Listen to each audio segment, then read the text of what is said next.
The following Conscious Consumer Network recording of a live broadcast is available to purchase in high definition at ethymarket.com. Support free and independent media by becoming a CCN pledger. For €10 a month, you can have unlimited access to CCN high definition downloads at ethymarket.com. Ethymarket, the ethical marketplace for conscious consumers. Hey, welcome to the MindVault. Welcome back to the MindVault. I'm Eva Schriver Dunn. And I'm Kevin Dunn. And this particular week, we have a very, very interesting topic.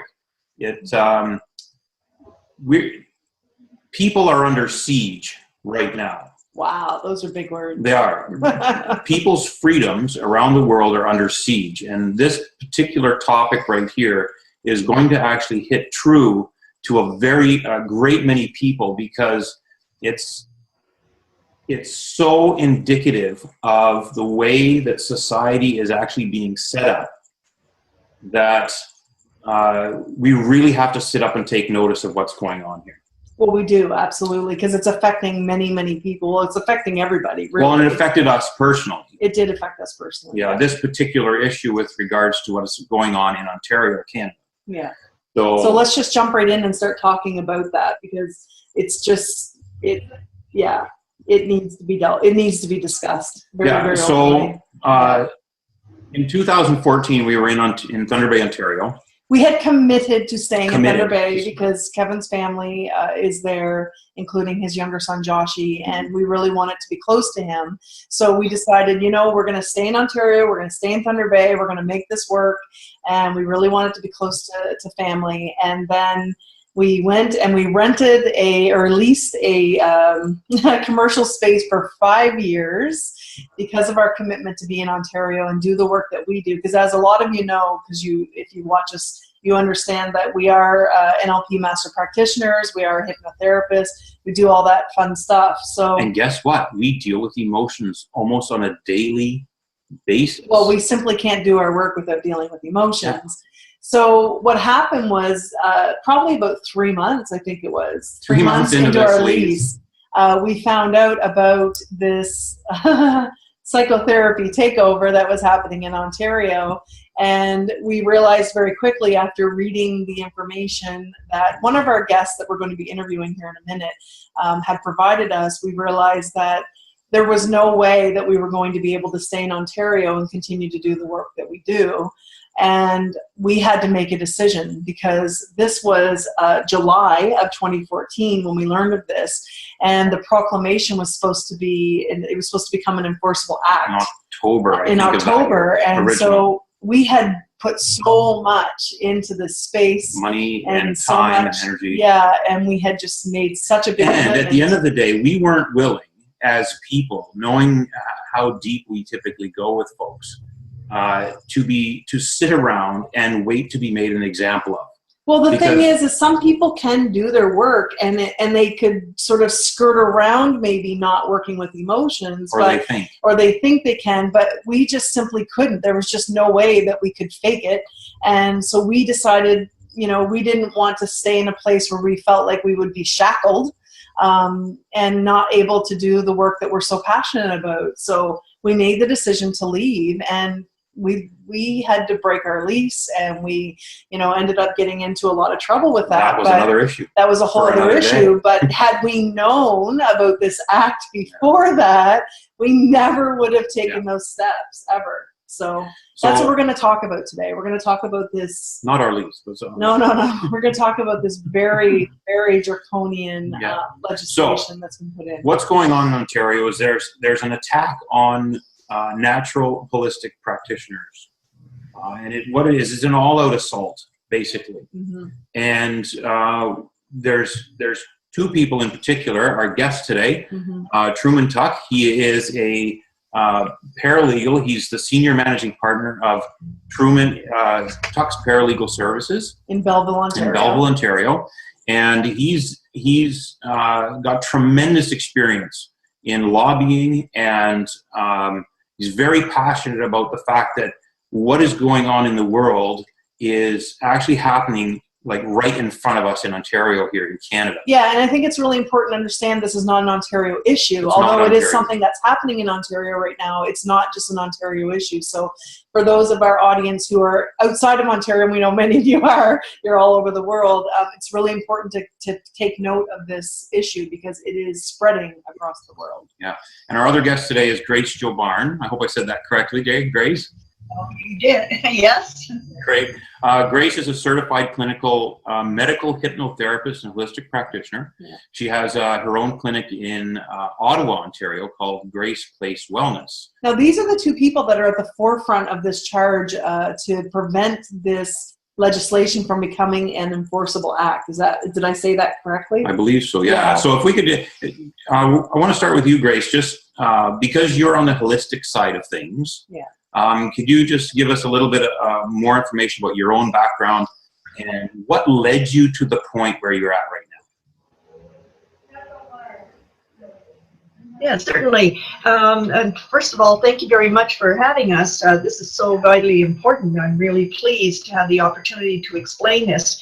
What happened is a couple of years ago, actually in March of 2014, someone made the comment that, oh, well, we're all going to be out of business in a short time anyway, so there's no use arguing or you know, over who's getting what business and so on and so forth. And I asked about it, and they said, oh, yeah, psychologists have been working for the last 10 years to manipulate the Registered Health Professions Act so that they can actually end up redefining all of holistic practices as psychotherapy. And I said, well, that's impossible. Psychotherapy is nothing more than a psychological approach. How did it become all of a sudden magically manufactured into a profession overnight? So I started to look into it, and it was breathtaking. It was absolutely breathtaking. There's absolutely nothing about the Psychotherapy Act and its companion, the Controlled Act of Psychotherapy, that is remotely based on evidence, studies, or anything. It's simply based on opinion of psychologists. And how it started was with a psychologist saying, oh, psychotherapy is dangerous. It could, there's a risk of harm. And then a couple more piped up. And so what started off as a government in about the end of the 1980s, realizing that the medical pharmaceutical cartel was monopolizing healthcare in Ontario, it actually had the good intention when it set up the Registered Health Professions Act to try to prevent monopolization, to make sure that Ontarians always had free choice and that they could see clearly between and distinction between the various professions. Well, it wasn't long before, I guess, the people who were doing this takeover realized that the bureaucrats of advising the ministry at that time really were uninformed and just really not knowledgeable about healthcare and all the various ways that you can approach healthcare. So, of course, when the psychologist stood up and said, "Oh, psychotherapy, you know, carries a great risk of harm," then right away these bureaucrats who had good intentions, you know, they were trying to protect the public, they just got on their horse and they went looking, you know, for opinions. I couldn't see, we've done a great deal of research on this now.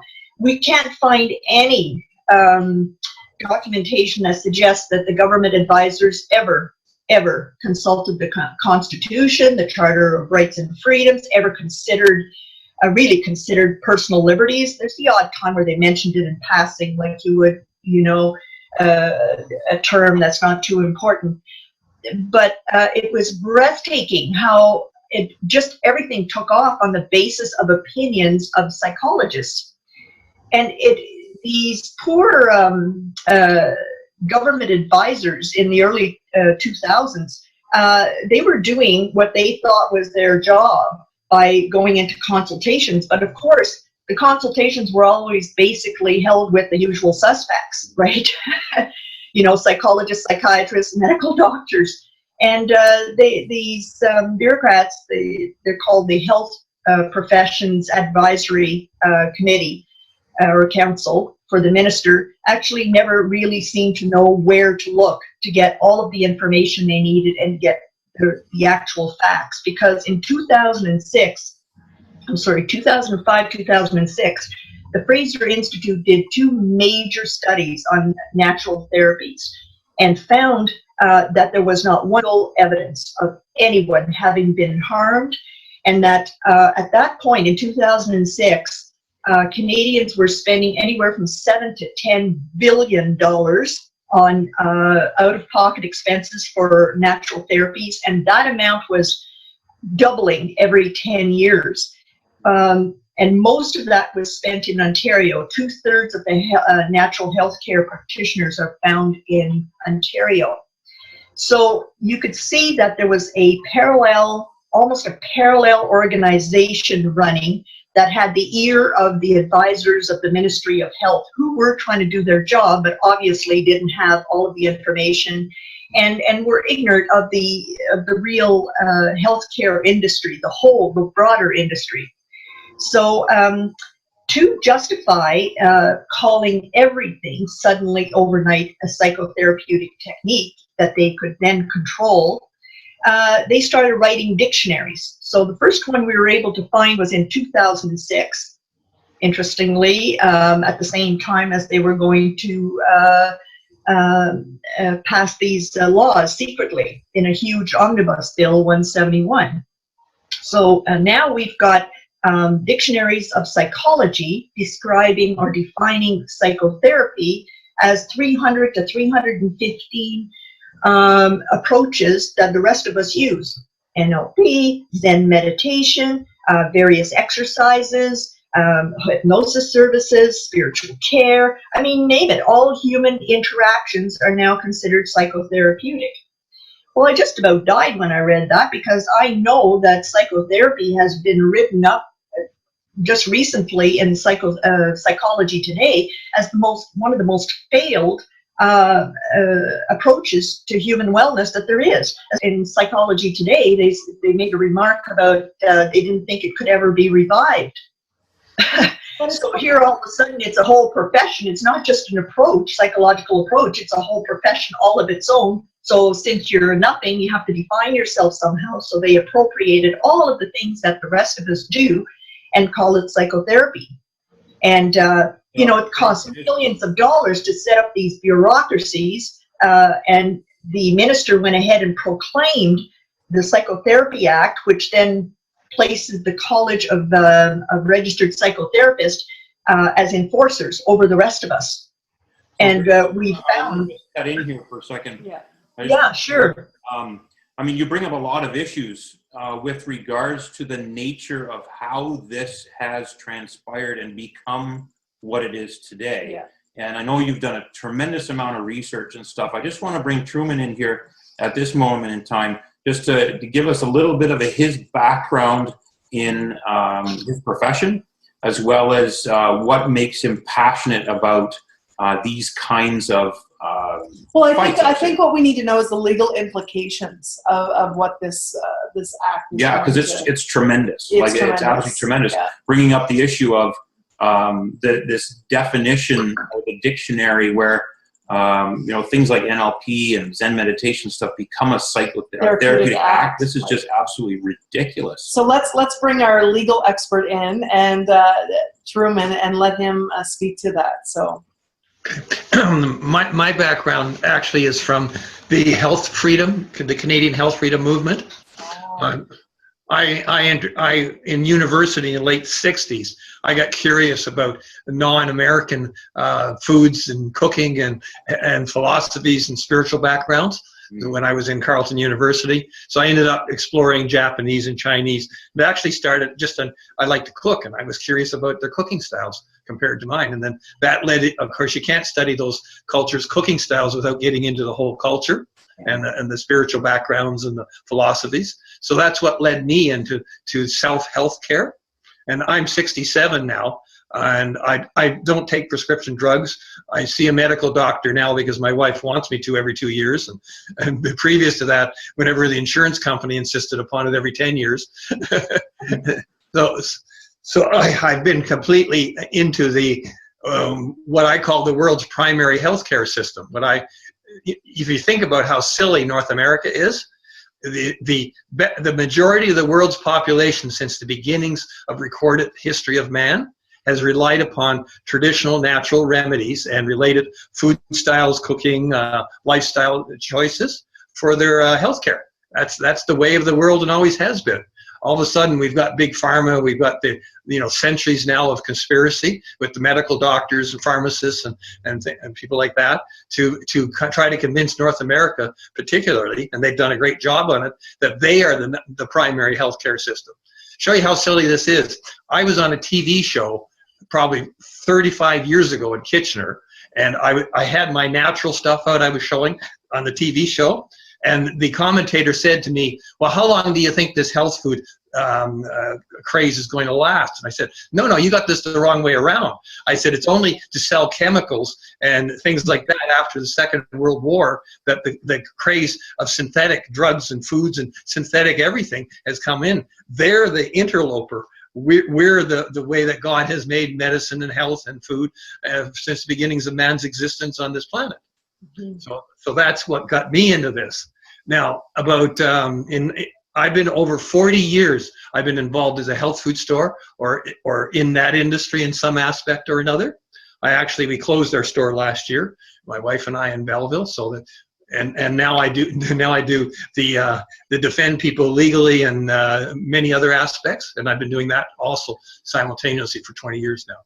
So I come from a self-taught legal background to defend my own rights of choice, both as in trade and commerce, and buying and selling vitamin D would be an excellent example, and being able to access what I want of my own choices. So that's kind of my background. And then over the last 20 years, I've become involved in lobbying, organizations. I operate two organizations, Friends of Freedom and Canadian Coalition for Health Freedom. And one was founded in the Kingston-Belleville area in 1995, and the other one in 1997. So we've been long time resistors, refusing. That's how Grace had heard about me, and when she required, particular legal help and lobby help, that she approached me, and we joined forces to be doing what we've been doing, Grace, right? Yes, that's right. And we were very lucky to get Trueman, because I had talked to a number of other lawyers, and they didn't seem to even realize that how this was violating our constitutional and charter rights. It seems like they're not really getting a lot of education about that in law school anymore. Now you have to be very careful. You can get me, I'm a licensed paralegal with the Law Society of Upper Canada, which is the same licensing body as lawyers. All of you have to be careful never to mix me up as a lawyer or in any way indicate in broadcast or any other way that you view me as a lawyer, because I'm not a licensed lawyer. I'm a licensed paralegal in Ontario, and you can get me in real trouble with the Law Society if there's any confusion. Well, thanks for making that distinction. It's we want to make sure that everything's on the up and up, because we wouldn't want to make that mistake to lump you in with those lawyers. So I'm curious, because you mentioned the health food store. Certainly the issue of Bill C-36, I believe it was, the Consumer Protection Act, years ago. A number of years ago, when it came in, it basically wiped out 70 or 80% of these natural nutritional type supplements. Did it not? Well, the story is much worse than that. The story goes back to our founding in 1995 for Friends of Freedom, and you can go to friendsoffreedom.org and you'll see our whole history and our story there. Also, there's action letters there supporting Grace's initiative as well. There's actually preset letters that go to all the provincial MPs and everything that people can send as protest, and we've been doing very well with generating those. And Grace and I both believe that the quantity of those did cause some slowing down and rethought of the proclamation through the process in the last year or so. So it's very important that you understand that the federal government started in the mid-'80s to outlaw amino acid complexes. They didn't want us taking any amino acid complexes. A company called Quest in the mid-'80s was selling them. And they're the healthiest mixes of the most important ingredients in our body. and they're still outlawed to this day. So there's been this process we're involved in has been actively going on for the 42 years I've been involved in the health food store industry. I saw it in the mid-70s. They were picking on our herbs that prevent and treat cure cancer. They started on the bulk herbs and things, like Essiac as an example. You know, Essiac, it came within 2 votes in the 1938 provincial parliament in Ontario being approved as an official cure for cancer. Show you how idiotic this whole thing is. There's lots of natural cures for cancer, but they're all prohibited or banned because they compete with the industry that they don't want competition. So it seems to me, Trueman, that this is not just the Psychotherapy Act issue. I mean, this is a much broader sweeping issue than just simply the Psychotherapy Association wanting to stake their claim and, you know, push everybody out of that sort of model of therapy, or I think, or industry, even if you want to call it that. Well, it's an erosion of freedoms, and it's been a slow erosion of freedoms over time. This is where, I mean, I agree with you. North America itself is absolutely in peril here of becoming the totalitarian state. And I mean, I was talking with Grace earlier before the show, and I've known this for some time, is that Ontario is like a test bed, all right, for this kind of stuff. It's got a tremendous amount of population, some 14 million, I do believe. And if they can get it stuck in Ontario, right, it just goes from there. It just snowballs from there. Yeah. So it's not, like we said before, it's not an Ontario issue. This isn't just between the 4 of us here on the screen. This has such far-reaching effects, and there's been such a push by big pharma and corporations. We now look at the TPP, right, where corporations can sue governments now if the government regulations cut in on government profits. This is absolutely ridiculous that things have got to this point.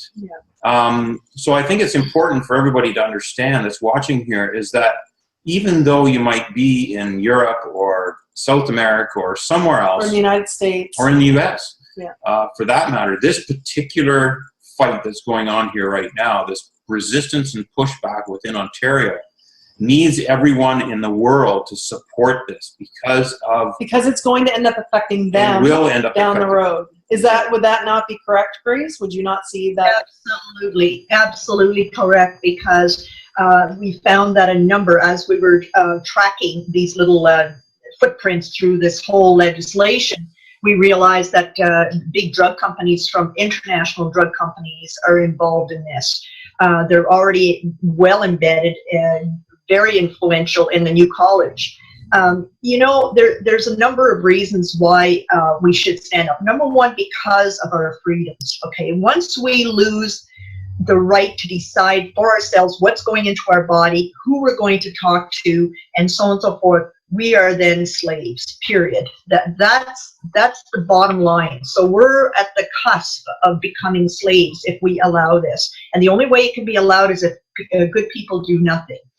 But the other reason is because the medical community as it stands has elevated itself to being apparently the best in the world. But I'd like to read to you some statistics that are just going to floor you, okay, about how the marketing has completely indoctrinated Canadians and North Americans to believing that we have the best medical health system, when in fact we are in grave danger every single day. So just let me read you a couple of things. Yeah, please do. Physicians are more than twice as likely as the general population to commit suicide, and psychiatrists commit suicide at twice the rate of general physicians. 1 in 4 psychologists consider suicide, and 1 in 16 have attempted at least one time to kill themselves. The biggest names in psychotherapy, including Freud and Jung, suffered unresolved serious mental issues, addictions, and committed suicide, and are still today defining normal for the rest of society. Now, this is the big one. Of the physicians who committed suicide, 42% had been seeing a conventional mental health professional at the time of death. highlighting the fact that removing safe, effective, dignified, empathic, holistic therapies from the palette of healthcare choices for the troubled client is seriously unwise and unjust. So there is no evidence. The rates of addictions, depression, divorce, and substance abuse are higher for conventional healthcare professions than the general population. Now, this comes from Medscape and Psychology Today. Now, in recent studies, evidence come out that pharma drugs and medical doctors cause 4 to 5 times the number of drug addicts than street pushers do. So there is no history of harm having ever been done by any alternative treatment. And the source of that is the 2 Fraser Institute studies. The World Health Organization estimates that between 65 to 80% of the world's population, which is over 4 billion at the time that this study was done in 2008, rely on alternative medicine as their primary form of healthcare, compared to only 10 to 30% of people who use conventional medicine.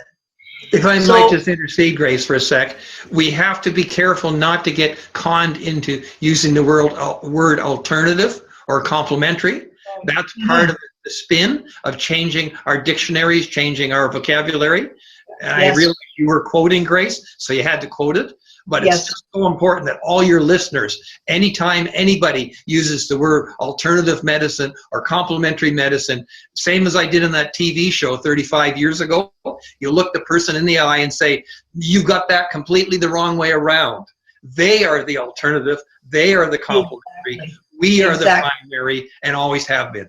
Thank you for that clarification, because I've been a natural health practitioner for 13 years, and it never felt right to me to call it alternative therapy or alternative health. It just, there was something inside that was just like, this doesn't feel right, you know. But I guess you use that language because it's what the language that people have been indoctrinated with. It's what they've been programmed to believe, and so you use that language so they have a point of reference, right? A frame of reference. But I think you're right, Truman. I think that maybe we need to start this movement to stop using those words and start calling it what it is. Well, yeah, I mean, we look at traditional therapy. Yeah, we look at one of the things that really pisses me off about some of the language that's being used within the sphere of wellness and stuff like that, and even psychology.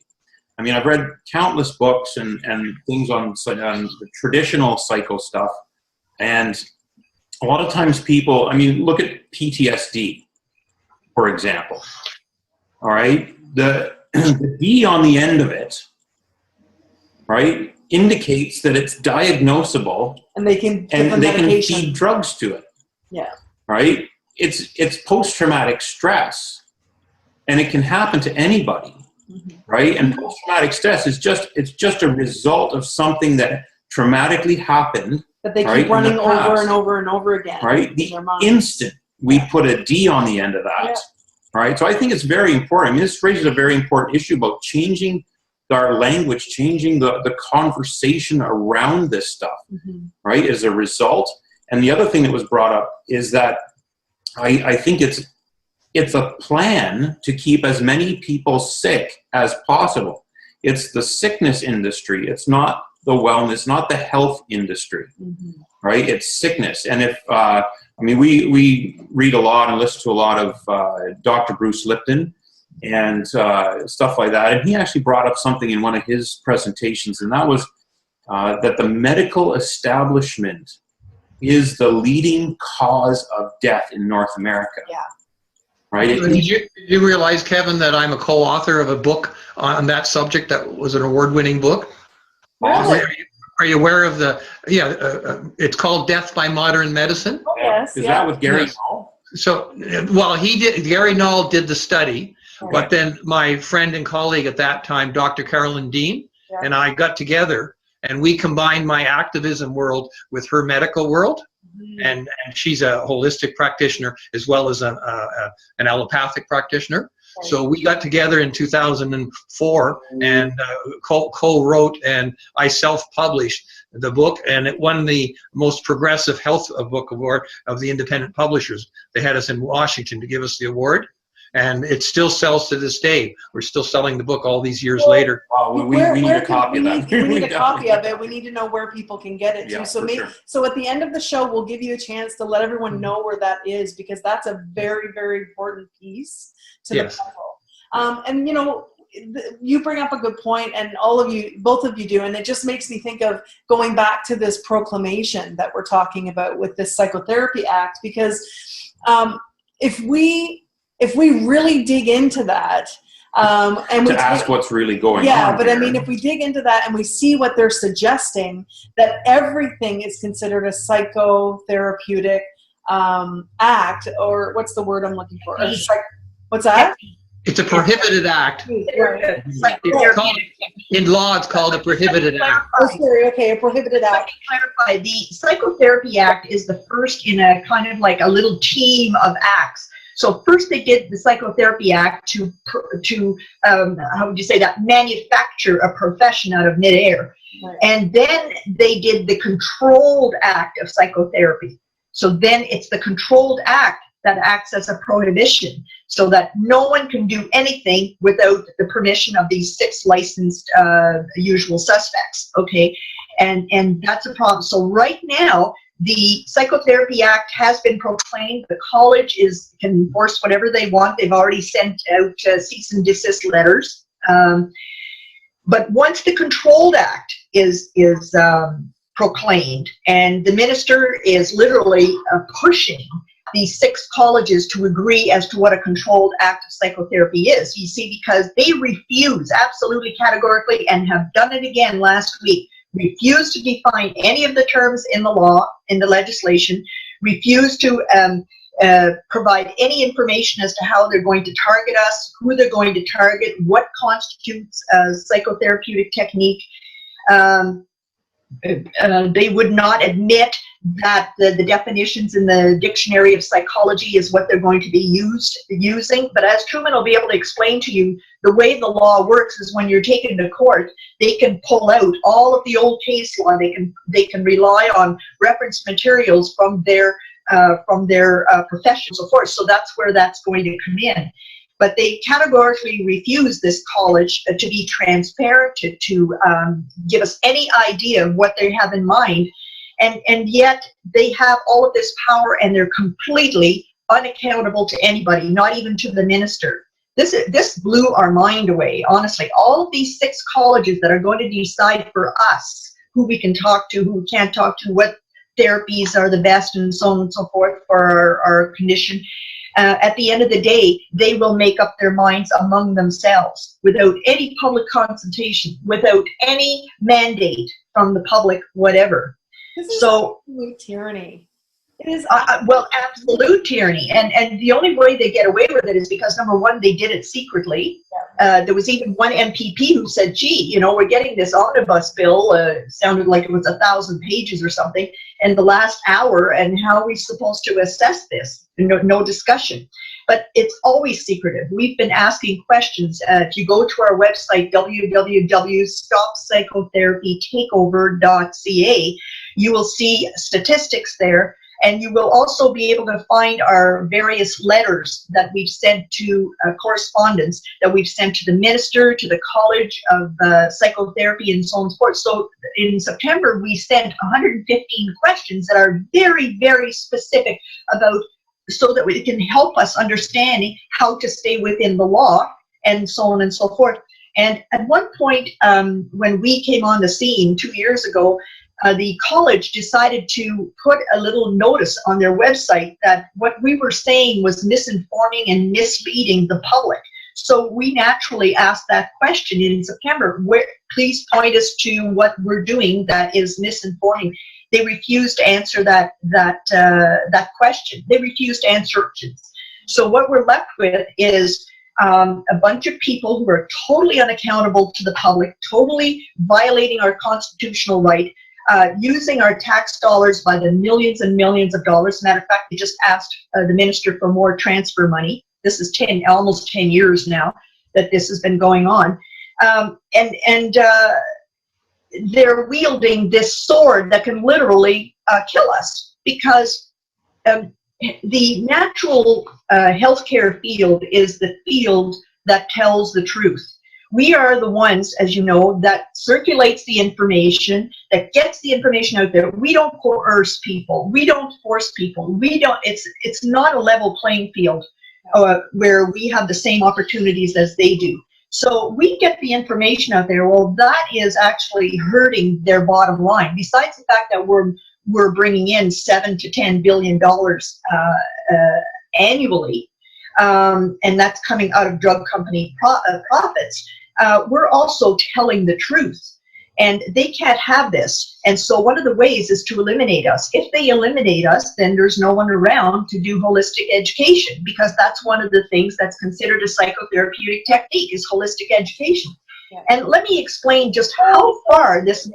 Did you just say that just educating people is considered a holistic technique? Holistic education. Holistic education, dietary education, pet-assisted therapy, and everything.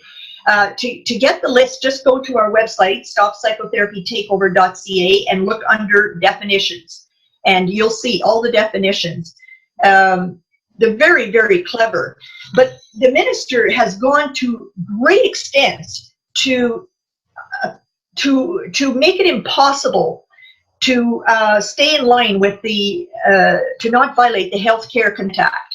As we know, the medical community rarely gives all of the information. The full disclosure is rarely ever given, especially about psychiatric drugs and so on and so forth. That's in violation of the Healthcare Consent Act that was brought in specifically to ensure that all of this information that we are giving the public is given by medical doctors. So to make it even worse, we just learned that the naturopaths are no longer natural. The current minister has given them drug prescribing rights, so they're just like any other drug prescriber, drug pusher. Imagine. And there's a little blurb on their website about the scope of practice and what's expected of them. They are not allowed to speak about vaccines except to say that pharmaceutical vaccines are safe and effective. This means that they have to violate the Healthcare Consent Act completely, because everyone knows that $3 billion in vaccine damages has been paid out in the States alone, that there are multiple lawsuits about these vaccines, that they're banned in many, many countries, such as the HPV vaccine, and that there are at least 20 homeopathic vaccines that are proven safe and effective and accepted and approved by Health Canada. So, but under this new regime that we have, this Wynne Hoskins regime, these naturopaths are no longer able to talk about the facts, to tell you the whole story so you can make your own decision. They are required to say something that is completely untrue, that pharmaceutical vaccines are safe and effective. How can you say that when some of their own labels say may cause autism? So what I'm curious about, Trueman, maybe you can speak to this. That it sounds to me like they're putting people into a catch-22 situation legally, where they're having to break the rules of one in order to abide by the rules of another, and it's putting people in situations where, you know, they could get caught in one way or the other legally, if they just slip up just slightly on one side or the other. Like, to me, it would be so confusing, wouldn't it? Well, I think you have to understand that the regulated professions in Ontario have, if you go, you talked earlier about the physicians and the deaths that occur, when we briefly talked about the death by modern medicine. What we learned through that research is you think about it, the College of Physicians and Surgeons in Ontario is one of the original regulated colleges. And so they become the template, not only in Ontario, but for all parts of Canada. So think of how silly this is. You have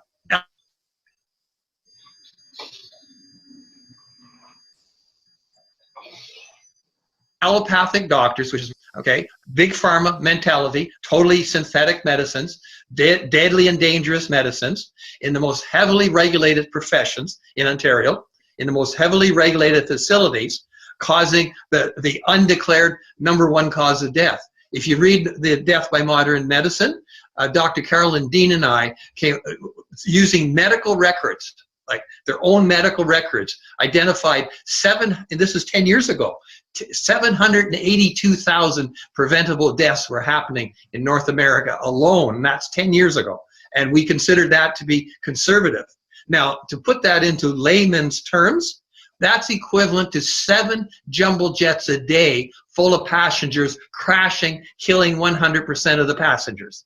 My God. That means in 12 years, in 8 to 10 years, the last 10 years, more people in North America have been killed than the Germans killed in the whole Holocaust. Mm-hmm. Wow. And Big Pharma has a license to kill in the scale that Hitler was killing. Yeah. And the colleges that are designed to protect public health, being the College of Physicians and Surgeons and things, are not protecting citizens in Ontario from their medicines. Now, what Grace is talking about and what you're talking about is they've taken that model and they've expanded it now to chiropractors, naturopaths, and they're moving it. They've created a dozen new ones in the last decade or so, including the most recent we're talking about. Now, what happens? The colleges are controlled under offenses. You're quite correct, but you got a double problem. Once you're licensed, you're basically controlled by your own college. Right.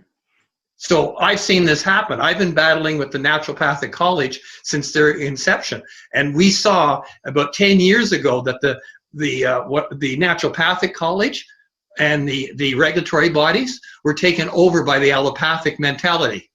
And I nicknamed it, I called it "want to be a doctor." The naturopaths decided they wanted to be a medical doctor because they wanted the money. Yep. So and I have evidence of this in battles with me because I've been in their face. I know the founders of the naturopathic, Gord Smith. I go back right to the beginnings because of my 40-some years. I've seen all the changes. And because I've been active all these years, I know most of the players. So the new colleges now are all being controlled by pharma through the control of the Ontario Cabinet. And what they're doing is they're prohibited chiropractors a number of years ago, talking about vaccines as well, as Grace is aware. And I have friends that are chiropractors. So they stifle and censor the right to truth. They control the scope of practice to stop the major competitors using natural remedies to compete against Big Pharma's products. And then anybody that crosses the path, either as a practitioner, they get rid of them on their licensing. And anybody outside that isn't licensed, the unregulated people, they basically will take and charge you and make a scapegoats of you. And then literally hang your head. I call it Genghis Khan principle. You go to the strongest town, you put their heads on the gates of the strongest town, and then you have a fear factor so you can rule the rest of the professions. That's what's happening now with the colleges. It seems to me that there's been a lot of different attempts in the past to get this kind of far-sweeping legislation and to make this sort of a reality, to get rid of the whole, I'm going to say now, traditional health practices and techniques and therapies and things like that, medicines, if you will. There's been lots of attempts in the past. It sounds to me like, correct me if I'm wrong, but what I'm feeling is that this psychotherapeutic what's it called again? I can't even keep it all straight. The active psychotherapy. Yeah, like that. This is unfortunate. Yeah, that them controlled act. Yeah, the controlled act. That they're actually using psychotherapy as sort of the guise to just kind of wipe it all out. Like it's the final catch-all. Yeah, it's really the final catch-all of it. What they've done is they've defined it in such a way. It includes, by the way, ministers and the faith counseling. So anybody who basically sits down with somebody and deals with emotions and physical needs and the combination of those in any role, basically you're affecting what that person's going to do for health and well-being. So it's the controlled act is very vaguely defined on 3 or 4 of the buzzwords in such a way that, as Grace has said, that it could be interpreted any way they want to charge you anytime in the future. And that's why the proclamation is being held up, because they know it's so flawed. And I heard that, and correct me if I'm wrong again, but is it so that it's so vague the definition is so vague that in actuality, a parent could be talking to their child about that child's emotions, and that if it came to pass that some person decided to, I don't know, tell on that parent, that parent could actually be charged for fall like underneath this act because of the rules within this controlled act. Is that correct? Go ahead, Grace. Well, that's absolutely correct, because they can write the rules and regulations as they wish, when they wish, without public consultation. So exactly that. When they get to that point where people are saying, "Oh no, I'm just talking to my in-law here," or whatever. We're going to make a rule against that. We're going to make a rule against this. And what Trueman was saying about spiritual care. That's exactly what's happening. Is they've decided now that spiritual care is a psychotherapeutic technique. And you know what? There's no disclosure. Some people are now going to so-called ministers, and these ministers have become registered psychotherapists. You know, many of them are doing it to preserve their own practice and to get a leg up on everybody else, their competition. And so they've joined, but they're not telling their clients, their customers. They're not saying a word. But in fact, in the scope of practice, they're required to diagnose, and so on and so forth. So people are being diagnosed without even when they're going for spiritual care, when they think they're just getting spiritual care. It's just profound. But the other thing that's even worse, okay, is that people don't realize it, but chiropractors and naturopaths used to be able to give you a lot of advice about a lot of things. Like, for example, depression. Most depression, they knew back in the 30s at Soteria House and the Quaker hospitals. They used to get people, healed from depression and schizophrenia without drugs. They didn't have drugs in those days, and get them back to their families and their jobs. And they used to do it with empathic therapies. Well, chiropractors and naturopaths had access to homeopathic remedies and so on and so forth, all kinds of things that would help you in life.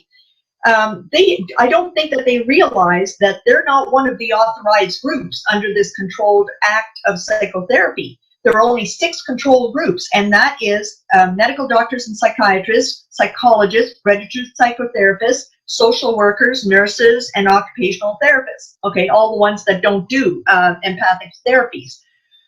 And so chiropractors are not authorized, naturopaths are not authorized, and so on and so forth. So slowly, they're eliminating good portions, large portions of the work that many of these natural therapies do, like chiropractors, naturopaths, and so on and so forth, hypnotherapists, and so on and so forth. Like, by the time they're done, I won't be able to talk to anybody. It's as simple as that, about anything, you know? So looking at that, Grace, so we mentioned a few professions, right? Where, I mean, people have businesses around this stuff. And I mean, we'll get into the economic ramifications of this draconian legislation in a minute. But when we think about the professions that are truly affected by this, I mean, you mentioned the 6 that are going to be authorized. Yes, they are authorized, yes. So if you're not one of those, which many people are, I mean, what's the statistic in Ontario? I think it's like 10,000. It's over 10,000. Okay, so it's over 10,000 other types of people that are doing practitioners that are doing other forms of therapy that will be instantly and overnight affected by this legislation if it's proclaimed. Well, they already are fully affected. Okay, but it's that is where let's help people truly understand. Let's help where them we're understand that, because when we were living in Thunder Bay, Ontario last year, it was 2014 in the summer, when we left. I guess we left in October. But when we announced this, and we actually did talks about this in Thunder Bay, we had public talks to bring all of our friends who were practitioners in so they could learn about this. They were shocked. They're like, what? What do you mean I can't practice, be a yoga teacher and, help people breathe through any emotions that came up? What do you mean that I can't be doing my bioenergetics or body talk or whatever? And because because it affects them. They had no idea so that where they were are breaking we the at? law. Like, I know this is 11th hour stuff. Yeah. With regards to the proclamation of the controlled act of psychotherapy. Yeah. Right. And you mentioned already that this is already in law. So can you give us a little bit of the more recent history about when this became law and then what's transpired? I know it's all backroom crap.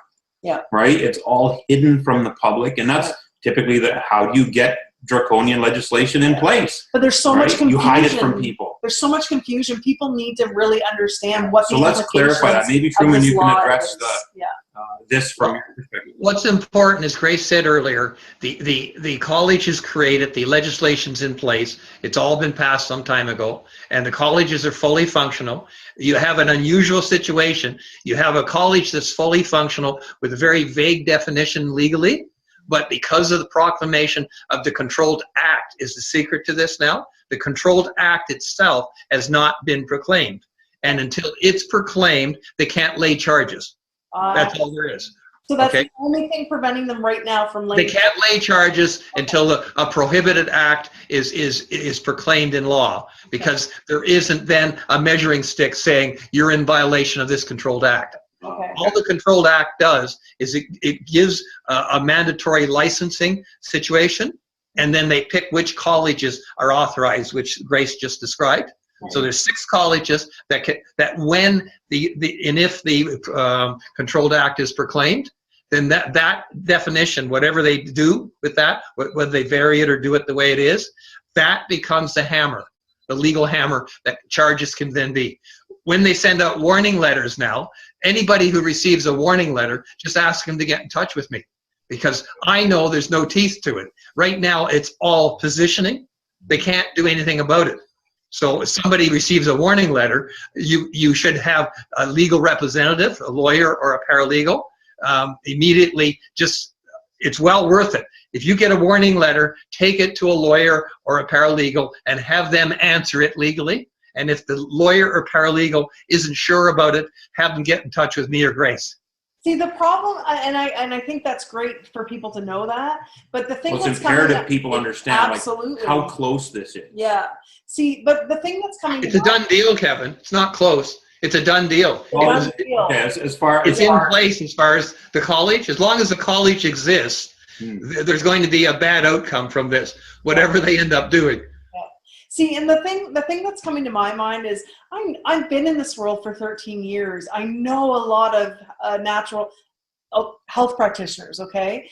And they can't all afford to be running to lawyers or paralegals and having all this stuff. They can't afford to be doing all that. I know a lot of people that would just be like, I'm just going to have to go out of business because I can't fight this. Like, I can't afford to do this. Well, that's not true, Eva.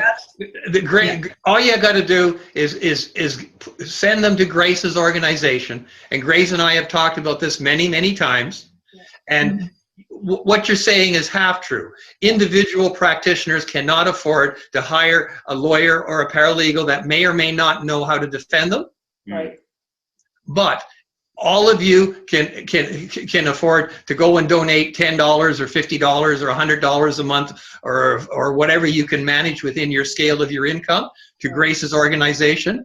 And Grace retained me to provide a cookie cutter template to defend people. Okay. Now I'm getting it. Yep. Yeah. So it's true. Individually, they divide and conquer. Right. But united through Grace's organization, you create, and if it's done right, if you could get from all the people you know, if you get 100 people to sign up and give Grace an organization an average of $10 to $100 a month, then all of a sudden, all it takes is $5,000 to $10,000 a month. And then any of Grace's members that have those letters can be dealt with legally by a lawyer or a paralegal who's specifically trained and coordinated with what we're doing to be an expert on how to deal with that letter and those pieces. Right. And again, if you want to stop it, you have to do that, because that's Grace's comment earlier. If good people just don't do anything, that's what always ends up getting us in more trouble. And I think that's the problem, is that there's so much confusion. And what we need is an avatar moment. Yeah. Okay, like at the end of the movie, when everybody came together to just sort of nature came together, said enough to this oppression. Yeah. Right. We need one of those moments, and it's not just Ontario. We need it around the world. We do, and I think that there needs to be a bit of a reality check, and that's kind of why we wanted to do the show, because we know so many people are still naive. Thanks for clarifying all of this, because I mean, for it to actually be enforced right now, right, and the only last remaining piece is this enforceable act, and so they can actually charge the claws come out. See, we know so many people. Yeah, we know so many people that are so naive to this. They, like, some people are still saying, "Oh, they'll never do it. They will never. They'll never put that law through." Or people going, "Yeah, but nobody's bothering me, so I think I'm okay." But the law is through, and people don't understand. People don't understand that a proclamation is nothing more than the little signature of the lieutenant governor, and the lieutenant governor is told when to put his little signature on the final document. And you know, I've been on this earth for 65 years, and I just was stunned when one day I woke up and realized I was not a free person any longer. All my life I've been a free person. I could talk to who I wanted to about my issues.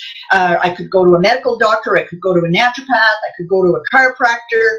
I chose not to go to medical doctors, and so on and so forth. I was stunned the day that I woke up and realized that I was no longer free, that I had to fight. I actually had to fight with every breath I have so that they don't take over my life, because when you look at the stats for children, what they're doing to children and to seniors, it is breathtaking. The amount of drugs that they're forcing on children today, the amount of vaccines, the mandatory vaccinations that they're trying to push, especially on seniors. Seniors are dying in palliative care homes and so on and so forth, and seniors' homes because they've been put on all these unnecessary drugs. It's just absolutely breathtaking. It's not that we're at the cliff. We're on the very edge, holding on by our fingernails. And that is not just me. Sometimes people say, "Oh, well, it would be too bad for all the holistic practitioners to be distressed like this." But what people don't realize is people like you and I, we know where to go to get the help. We know how to take care of ourselves. What we're trying to help are the 14 million people in Ontario that don't know where to go, how to help themselves. I know who the practitioners are. I know where to get my Reiki and so on and so forth. And we could take care of ourselves quite nicely, us 10,000 people. But the rest of you can't. And so we're doing this work for the average person out there who's just learning. And most of the people that we are actually seeing, I would say in my practice, at least 90% of the people I see are refugees from the conventional healthcare system. Absolutely. You know, they've maxed out what can be done to them without actually dying on the spot.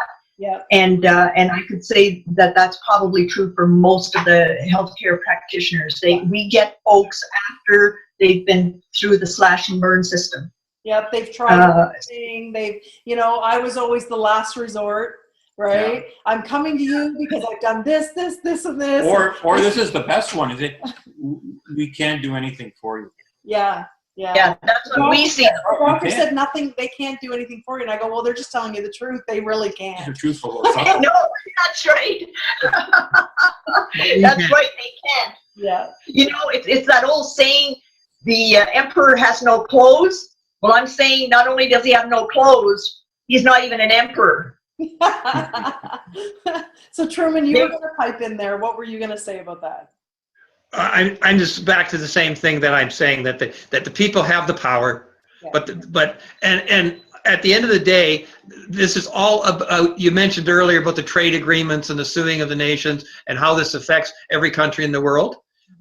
There's and I continually say this to people. In Canada, we have what they call the Judeo-Christian legal system. Yeah. It's evolved from the Jewish and Christian traditions over thousands of years. We have in Canada the finest individual human rights, what I call citizen ruler rights, the right to rule and run our own country, our own way, of any nation in the world. Wow. Unfortunately, as you pointed out earlier, they've spent 100 years now trying to confuse the individual Canadian citizens to deny that we have those sovereign supreme rights. Right. So that's all this is about. Anything else we're talking about, you've got to come back to the fact that the 1% of the global elites now that own over 50% of the world's resources. That's where the problem is.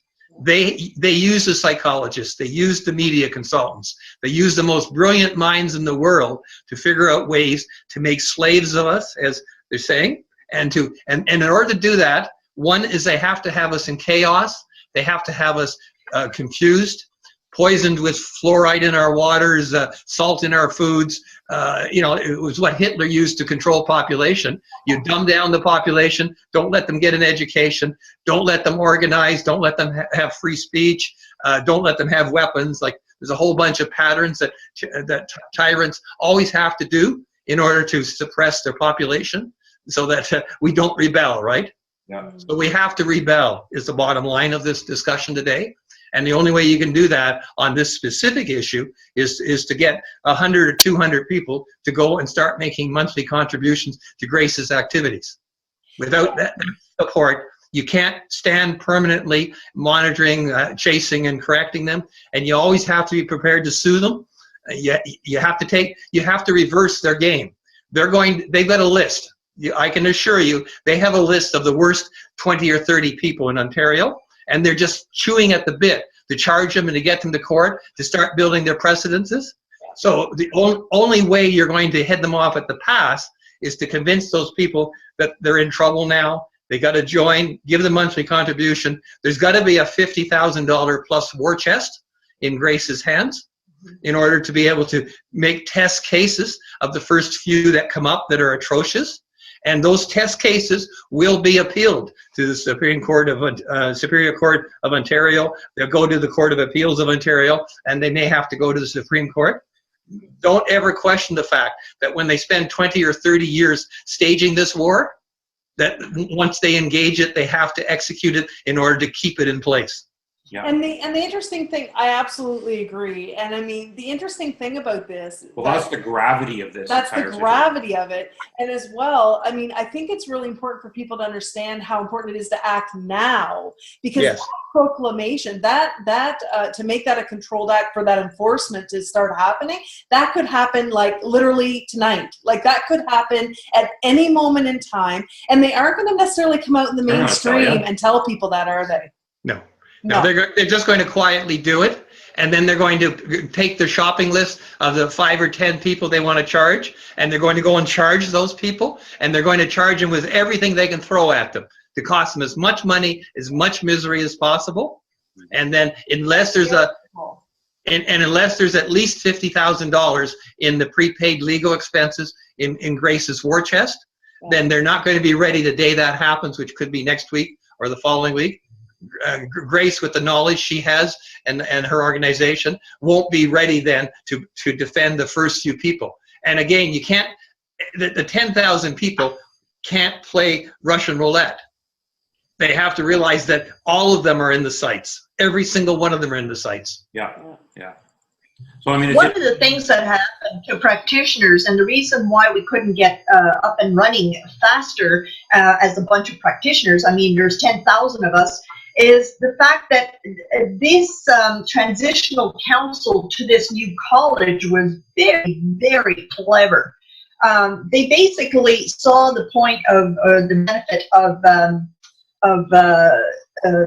kind of keeping the groups separate, giving them separate information. So some of the groups are saying to us, no, you have it wrong. We're protected. We're sure that we're protected. We already had a talk with the transitional council, and they told us that they wouldn't bother hypnotherapists or they wouldn't bother hypnotist services. We actually had one group, the group is based in the United States, hypnosis group, and they actually told their members, as long as you follow our standards of practice, our association standard of practice, you'll be safe. It won't affect you at all.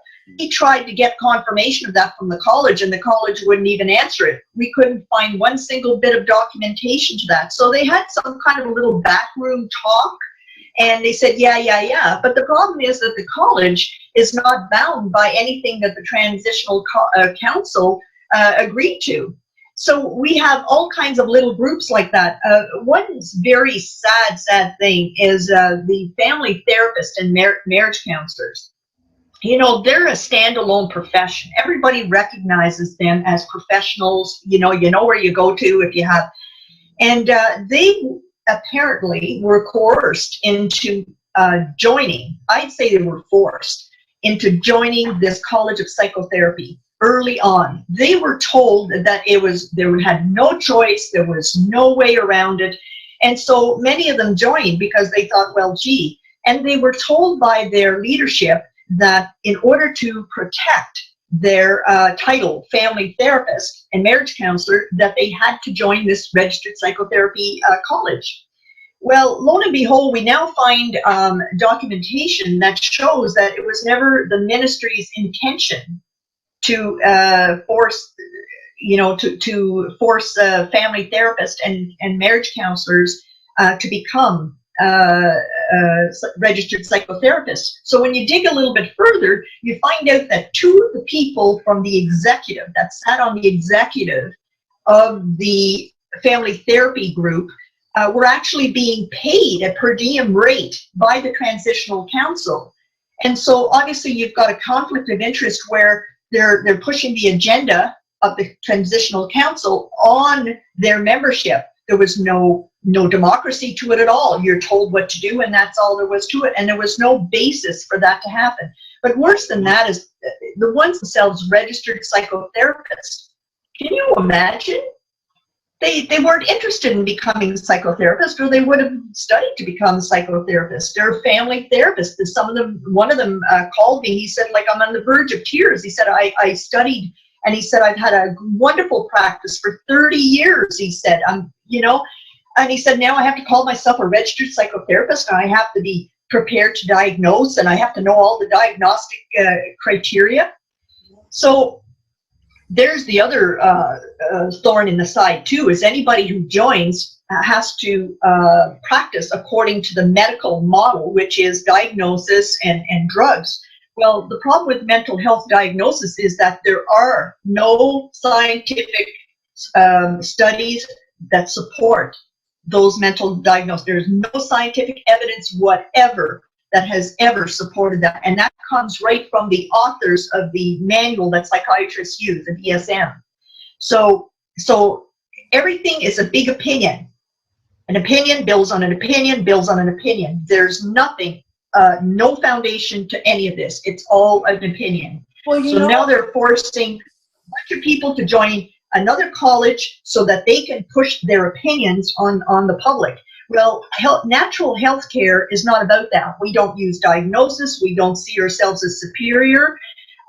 We just work with people, human to human, and we share our energies and our wisdom and traditions that are passed on sometimes for thousands and thousands of years. And so we don't need that kind of education. We don't need to rely on that kind of opinion, you see. And so I really feel sorry for a lot of the people that have already joined the college because they were told they had no choice, where they got so scared. That's a problem with fear, is you don't and think, okay, wait a minute, I'm a free person living in a democracy.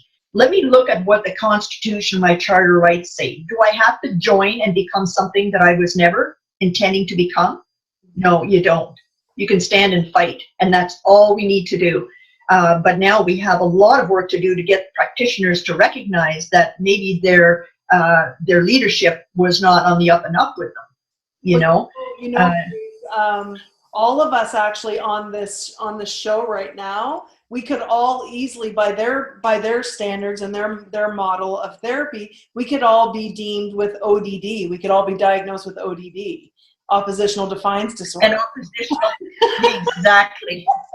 And we probably are. Well, did you know that they're going to be, I'll tell you a good one. Psychiatrists and psychologists are pushing to make healthy eating, obsession with healthy eating, a mental disorder. No, it is. It's in the and daydreaming. Daydreaming be a mental disorder. It's already in the DSM. Nervosa, Yeah. It's there. So as long as as long as you can diagnose it, you can throw drugs at it. Yeah. Right? And this fits quite nicely Exactly. into the whole scheme. And it's interesting to know, you brought up the methods by which they have arrived at this, with opinion over opinion over opinion, is completely 100% incongruent with the very nature of the way science comes up with its ideas.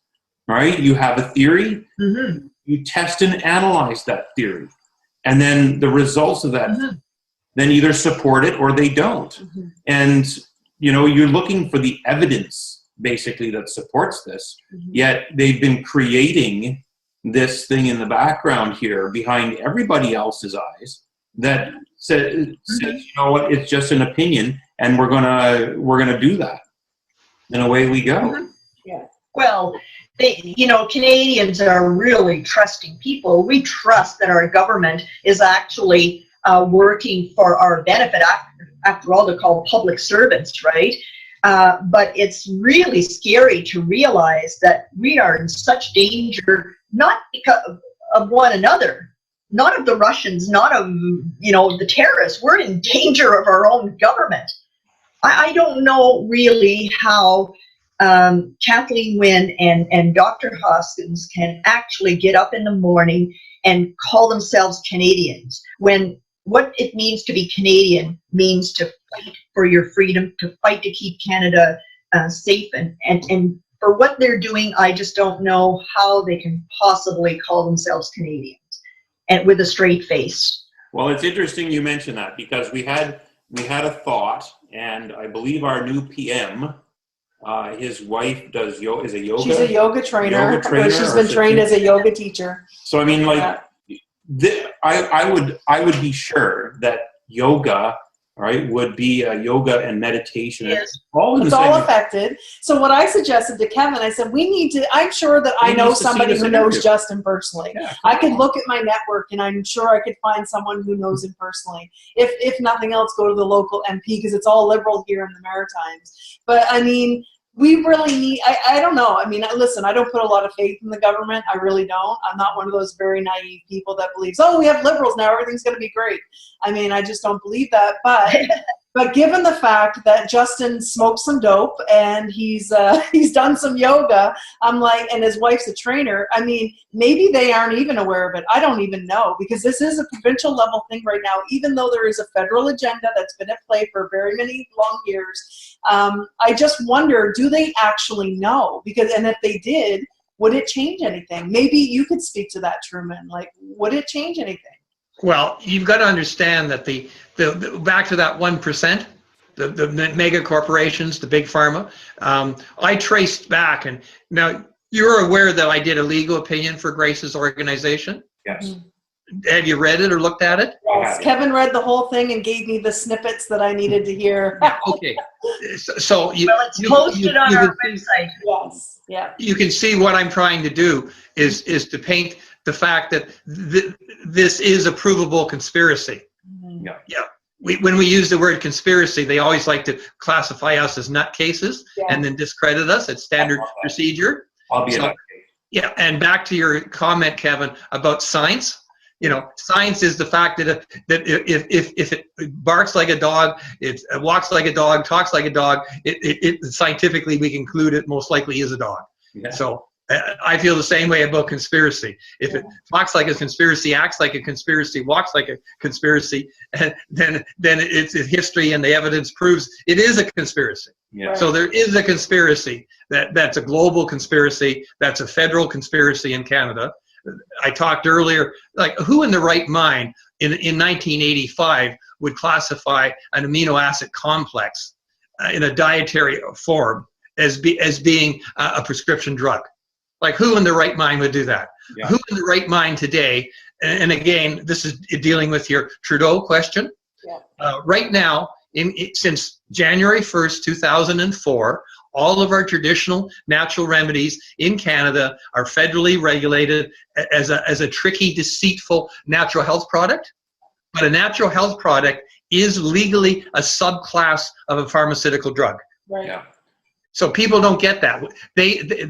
And you asked me earlier, we filed a lawsuit. Our first lawsuit was in 1997. Our first attack on a minister politically was in 1997. We targeted the Minister of Health, David Dingwall, for defeat in Halifax, and we're successful at doing so. That's the first time our Friends of Freedom, Health Freedom Movement, became politically active and targeted to get rid of a minister who was being disrespectful and not listening to us in our world. Wow. And we were successful. Then they proceeded for July 1st to 1997 to mandate that we had to have, for all of our 100,000 traditional natural remedies, no deaths, no problems, that we had to get DIN numbers, and we had to get site licenses. And it was impossible to stop it politically, even though we had defeated the minister. So we filed a lawsuit, and within 24 hours of filing that lawsuit, we had stopped our products being included in the DIN regulations for July 1st, 1997. Wow. So when we talk about the Canadian Health Freedom Movement and the Friends of Freedom in my Canadian coalition, we've defended dozens and dozens of people in court cases. We sued them. We're still active in courts against Health Canada. So the federal government right now is still dealing with all of our traditional natural remedies as prescription drugs. Yeah. And if you take something as simple as vitamin D, let's talk about vitamin D. Yeah. Okay, you go into a store and you buy 1,000 IU bottle of vitamin D, which is a low dose for a person that has any problems. That product is classified as a natural health product, which is a pharmaceutical subclass. Okay, in Canada, in the States, it's a food product. So how can we have something different under NAFTA in Canada than we have in the States? Why wouldn't we be harmonized, right? Right. Now, if you sell a dosage of 1,001 IUs, it's a Schedule F prescription drug in Canada and can only go through a medical doctor and a pharmacist. Who has no training in nutrition. Or maybe an Exactly. None. So you look at how stupid this is. Like, how can the 14 million Canadians in Ontario or the 35 million in Canada not realize that the federal government is totally against public interest, against science, against everything you can think of, common sense, individual rights choice, by continuing to classify our stuff federally. Now, where this gets bad and where this connects, 2 years ago, Health Canada decided to change their policy on the definition of natural health products, and they included probiotics and enzymes. What? Yes. So 2 years ago, Health Canada just arbitrarily decided that enzymes and probiotics, which were traditionally always foods, now, what happens as soon as they grab them federally as a natural health product, they put HST on them. Yeah. To discourage people using them. Now, if it's prescription drug, it's 500 times more costly because it goes through the public health care system, but they don't tax it that way. Right. Right. And now what they're doing in the last 2 years, once they grabbed the enzymes and the probiotics because they realized how important they were to good health, that's why they did it. Now they're coming along. That explains why our friend who has his own company with probiotics and enzymes moved his business to Panama. Precisely. I'm defending somebody right now on this stuff in my practice. Yeah. Now, in addition to that, you think of how silly this is. In the last 2 years, Health Canada is now talking about health practitioners all across this country. And at the annual meeting a while ago at the Homeopathics in Ontario, they had me do a presentation at their annual meeting.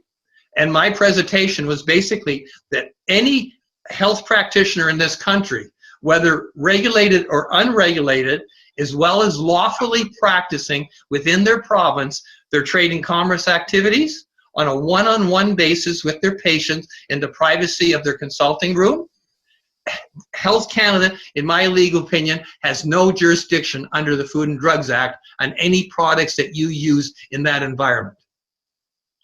Okay. And that's the way you're interpreting the law, you mean? Yes. Yeah. So think of what I'm saying. So I'm saying that if you import from the States a homeopathic medicine, or an enzyme or a probiotic or a vitamin D, whatever it is, whatever strength, as long as you're using it on a one-on-one basis with your patient in the privacy of your consulting room. You're not listing it on a website for public sale. You're not putting it in a retail store. You're not selling to anybody else. Okay? It's one-on-one. As long as it's lawfully within your scope of practice, either as a regulated or an unregulated health practitioner within your province, then you're allowed to import and sell that and have to market for professional use only. That's really good thing for people to know, because that's one way they can kind of get around, you know, some of these issues, right? Yes. Yeah. I mean, we're on the topic of economics, and then, you know, you look at a lot of documentaries that have been done. Procter & Gamble, like Thrive, and you know, follow the money. Like, where is the money going? Where has it come from? Yeah. Right, to fund and propel this stuff forward. And that being said, let's actually consider the economic ramifications. Yeah, let's look at that. Of this particular type of proclamation. Like, once the claws are out officially, and it becomes that controlled act, so that they can start charging people. Yeah. I mean, we're talking how many billions did you say, Grace, were spent on natural and alternative? In 2006, when the Fraser Institute did their study, it was at $7 to $10 billion, with the majority of its $5 to $7 billion being in Ontario, spent in Ontario. That's not including all the publishers of natural magazines and so on and so forth. This is just practitioners. And they stated that that amount was doubling every 10 years. So we're easily near $20 billion Canada-wide, easily. And probably around 10 to 12 billion in Ontario alone. That's a huge. And again, that's not all the tangent, the tangent businesses. There's a lot of tangent businesses going to suffer because of this. Two natural magazines have already gone out of business. You see, because holistic education is a psychotherapeutic technique. Yeah. Wow. So people, when we first mentioned all this, people started to get very scared. They started to pull their websites, started to pull their advertising. I say to people, think about this. I'd rather die standing than kneeling at the altar of tyrants that see us as nothing but a commodity, because that's what we are. We have become a cradle to grave commodity. That's it. Right. And unless we are sick, we are nothing. When we are sick, we are worth big money. There's entire industries built around us being sick. So they've got to make us sick. And people are starting to pick up on that fact. Is why are we getting sicker when this is supposed to be the best system in the world? Well, it's not the best system in the world. It's the most corrupt, the most dangerous, the most litigated. We have to stand up and recognize that we mustn't allow ourselves to become a commodity. We must not allow Canada to degrade to the point where our children, our seniors, our people are slaves to the medical pharmaceutical cartel. Yeah. Many people think it doesn't. The military one will, right? What's that? I'm sorry? The medical one doesn't get us, the military one will. The cartel. Yeah, exactly. One or the other. I said to a lot of people, they said, oh, well, I know how to keep myself healthy. I can eat garlic and I don't know all the herbs and stuff. And I said, oh, I hate to tell you this, but they're going, Codus Alimentaris is being brought in worldwide so that they can control all food, and garlic will be controlled as a drug. And they looked at me in total disbelief. I said, well, it's all in writing. Just look it up on the internet. I mean, I'm not saying anything that isn't all on the internet. All you have to do is read, and I sure hope people soon wake up. But there's a lot of things that people who can't afford to donate can do. There are the pre-formed letters on our website, for example. There's the link to the change.org petition. We've got 8,000 signatures on there already. People who have the time should just go right into their FPDPs and just raise the roof and say, why are you not doing anything about this? You've received about 400 about this and nothing has been done. In fact, one MPP, Monty Quincher, told us to go and talk to the college about our issue with losing our personal liberties. So we went, and of course, as I told you already, the college simply said they're not answering any of our questions. So when you have MPPs just brushing us off like that, I think it's time for us to really pay attention, you know, before we get too sick. Yeah, and I think the other ththing too, like I guess I feel like we can't reiterate this enough, that we need to recognize this is a Canadian issue, not just an Ontario issue, and it's a worldwide issue. I mean, yes. if it's happening in Ontario and they've already been talking about it in BC for 2 years, guaranteed it's happening in every province in this country. We just don't necessarily know about it. Yeah. And so I think that everybody would be wise to get activated and say, hell, you know what? If I can put an extra $10 a month into something like that, because damn it, that's going to affect me someday. And when it does, I want to be prepared. I want to know that I'm protected. I want to know I've got people who are willing to stand up and fight for me, because otherwise I might as well just find another profession right now and just move on with my life. Honestly, and when Bill C-36 was really at the forefront back in 2000, I think it was 9 or something like that, when we were living in New Brunswick before. And I remember saying to Kevin then, I was a registered massage therapist who had gone on and studied craniosacral therapy, and that was my primary practice. I said to Kevin then, I said, it's going to come a time very, very soon that I'm not going to be allowed to practice. I'm not going to be allowed to continue doing what I do. And honestly, that stuck with me, and we have gone on to learn to do other things as well and change our business significantly, because we could see what was happening. You know, if we were solely dependent on our health as being health practitioners, we would be, quite honestly, I feel like we would be screwed. So we've moved on to other business and doing other things, really as partly as a form to protect our own, you know, family and our own economic situation. Right. So the thought process here with people that are in power that have come up with these schemes, is that let's now vilify a great number of people within Ontario and soon to be elsewhere, I'm sure. I mean, trying to follow this train of thought here. So let's think about this. We eliminate their professions completely. So their livelihood is removed. Let's say They remove the professions, right? They make it so that what they're doing is illegal, right? So they run the risk of having a lot of legal expenses, right? And not to mention the stress and all that fear. Stuff. And now if they're stressed and they can't sleep, they have to go and see a psychologist or a psychotherapist or whatever. And that plays right into the whole thing.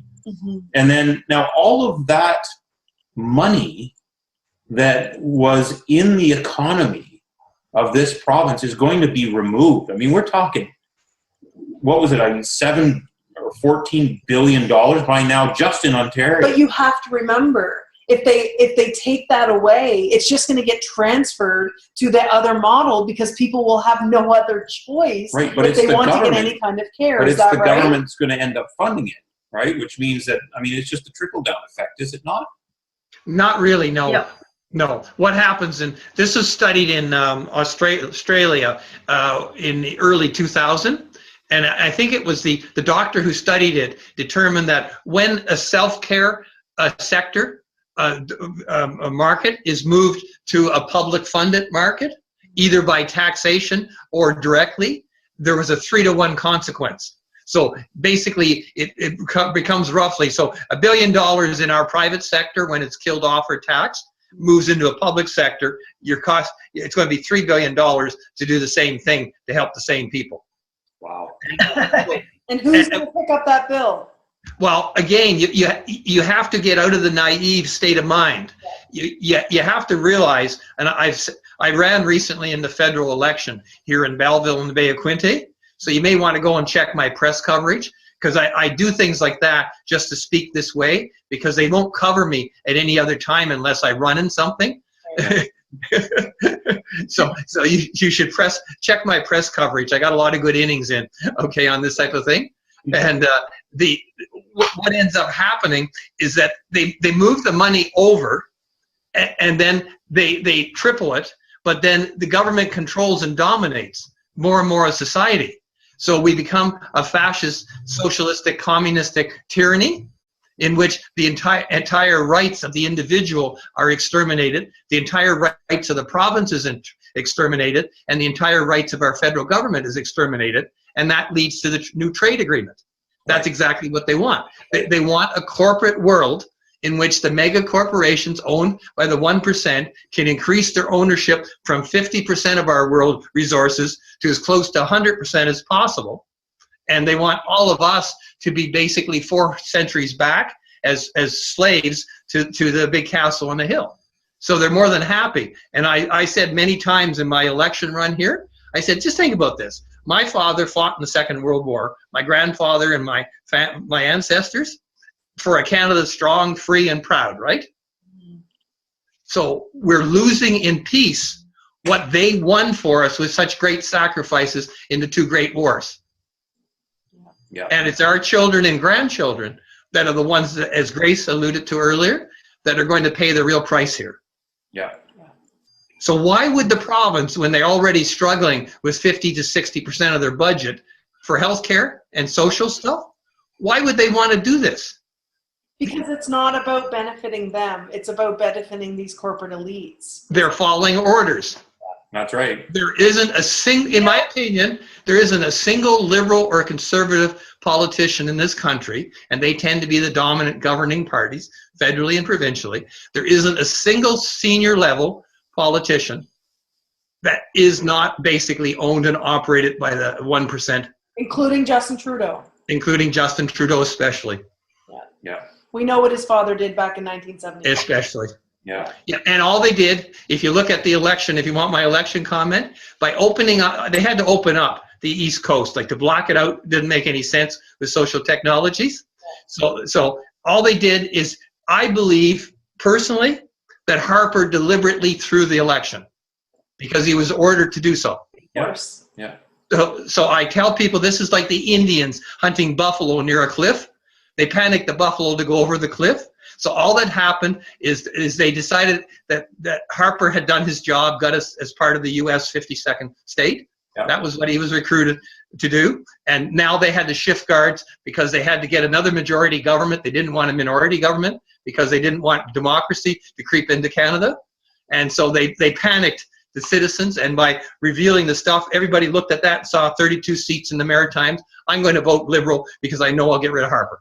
Yeah. And then 4 years from now, we'll have to make the same decision, rightly or wrongly, to get rid of Trudeau. And they hope it goes back to the Conservatives, and hopefully we can do something about it between now and then, that we can break that problem as well. Yeah, that's the way I look at it too. Yeah. You know, something that really stunned me when we were doing our research is we looked up the oath of allegiance that MPPs and MPs take. Really? And do you know that they do not swear an oath of allegiance to Canada or to the people that elected them? They do it. They swear an allegiance to their caucus to be absolutely 100% confidential. Everything. They will not spill the beans about anything that goes on in caucus, and they swear allegiance to the Queen. Well, the Queen is the top, the head of the 1% that rules the 1% that rules the rest of us slaves. Mm-hmm. So there's no allegiance there to us at all. We're just collateral damage. What's that, Truman? I'm sorry? I said the oath of office in Canada is the same as centuries ago, and they don't swear any obligation to abide by our Constitution, and they swear to the Queen. No. There's no reference to you and I as citizens, and there's no reference to our laws and our Constitution. So what do we do with this? We were faced with this this draconian issue here in Ontario. I mean, obviously we have to organize. I mean, people have to step. We need an avatar moment here in humanity to say, you know what, enough of this crap. Yeah. We're done, right? We need our freedoms. We have to, I mean, but granted, you're talking about a large population, 14 million here in Ontario, right? And there are some people that believe 100% in vaccinations. They believe 100% in the medical model. They believe 100% that the guy wearing the white coat, right, is the be-all and end-all for all information and truth, right, within society. So let them think it. That's right. They have the right to do that. Exactly. But we have the right not to agree with them. That's right. I want to have the right to choose otherwise. Exactly. Yeah. On a level playing field. Exactly. On a level playing field. Very important. Yeah. I talked if there was a level playing field, we all know that the current conventional system would not exist. Right. It would not exist. It could not exist if there was a level playing field. Insurance companies had to cover reimbursement for natural therapies and so on and so forth. If OHIP covered natural therapies and so on and so forth, I don't know of too many people that would stick with the pharmaceutical drugs or the slash and burn approach to cancer and some of the more catastrophic illnesses that are caused by pharmaceutical drugs. I really don't. I think it would turn the tables overnight. I agree with you. And, you know, when I had my practice here in New Brunswick years ago, and I was living more in northern New Brunswick, I had clients in Maine over in the States. And they often, almost all of them, actually, I would say all of them, actually use their natural health practitioner as their primary caregiver, and like their chiropractor or their naturopath. And I said to them, why do you do that? They said, dear, I can go to a chiropractor for $40 and he's way more educated and way more knowledgeable about the whole body health than I could go to the doctor and pay hundreds of dollars, and then he's going to send me to go and get all these other examinations done. They're going to cost me even more money, and you know, that's just going to make me sicker. And I realized very quickly after all these clients that I had coming to me from Maine, I realized, my God, they're actually fortunate that they have to pay for their own health care in a way, because it forces them to reevaluate where they're spending their money. And so they choose to spend it on the natural health because it's cheaper and it's better, right? Whereas in Canada, I find we're so much more complacent, and I'm speaking generally, of course, but that so many people are much more complacent because, well, Medicare pays for it or OHIP pays for it. So it's cheap. I don't have to do anything for that. So it's free for me to go get an x-ray, or it's free for me to go and get a CAT scan, you know? So it's okay, right? Yeah. Well, cheese is always free in the pharmaceutical drug trap. Yeah. That's the problem. You don't notice it till the trap's sprung. Right. Yeah. And people are addicted, can't get off, caused all kinds of catastrophic illnesses that were totally unnecessary. You see, they have to shut us up. I mean, bottom line is they have to shut up the people who do the research. They have to discredit all the top doctors who actually tell the truth and speak out against this medical pharmaceutical nightmare that we're subjected to. And so they have to shut us up. It's as simple as that. This is not just about medical autonomy. This is about freedom of speech as well, freedom of association, and so on and so forth. I mean, if they're totally unaccountable, they can just come up and say, oh, you were talking to so-and-so. They can set you up all the time. You'll never know if the next client you're getting is somebody that was sent by the pharmaceutical drug company and friends just to try to trap you. We'll live a complete nightmare. We have the freedoms. We just have to get off the couch, get really mad, get into our MPPs. I mean, they still work for their, and really do everything we can. Some people simply cannot afford it, that's fine, but there's a lot of people that can't afford it. And they need to really realize this is going to come home to roost to them too someday. Well, okay, go ahead. So there was an example, I believe it was in Trueman, in the legal opinion, I believe, about an analogy with parking infractions. Can you explain that? Because I think it's extremely important that we really hammer home exactly what is going on here. And the more metaphors that we can have, right, for our audience to be able to share this with others, I think the better. So you had come up with something about parking laws or... to describe this act. Yeah, no, what I was explaining was the relationship between the legislation that creates a college and then what happens through the power of the college. And so they basically created a new profession out of the air, as Grace has said, and with very broad definitions that don't make any sense. Okay, now that doesn't really mean anything, because all they're going to do is be a college to teach people, but they don't have a discipline to teach until they created one. Okay, they created one by creating a controlled act.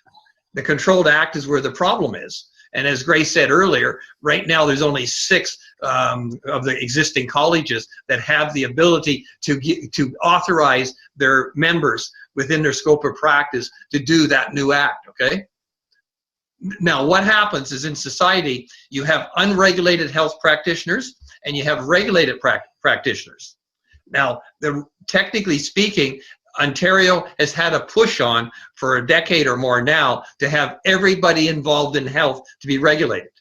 That in itself is not right, because as I indicated earlier, the most heavily regulated profession in Ontario is causing the most deaths. So there's a mindset in Parliament in Ontario and federally that somehow or other to regulate is good, which I don't agree with. I don't either. Yeah. So if you're not causing harm, just leave us alone. That's back to whether we have rights as individuals or whether the state is in control. And it's an easy way to look at it. Either individually we own the government or the government owns us. There's only 2 models. There's nothing in between in any country in the world. So what happens now is that the controlled act, once it's proclaimed, creates the ability for them to deal just like parking tickets. As soon as they got the proclaimed act, they're able to issue infraction notices against anybody they wish, anytime they want.